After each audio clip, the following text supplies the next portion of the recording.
শারদীয় দুর্গাপূজা উপলক্ষে আগামী বৃহস্পতিবার ছুটির সিদ্ধান্ত নিয়েছে সরকার। এর ফলে এবার দুর্গাপূজা ও সাপ্তাহিক ছুটি মিলিয়ে টানা ৪ দিনের ছুটি হতে যাচ্ছে।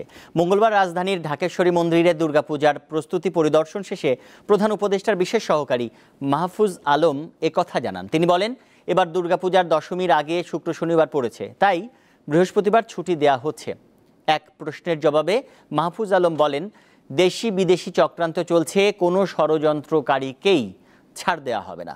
এরপর ঢাকেশ্বরী মন্দিরে দুর্গাপূজায় নিরাপত্তার বিষয়টি দেখতে যান ডিএমপি কমিশনার। পূজা নির্বিঘ্ন করতে সর্বসাধারণের নিরাপত্তার কথা জানান তিনি।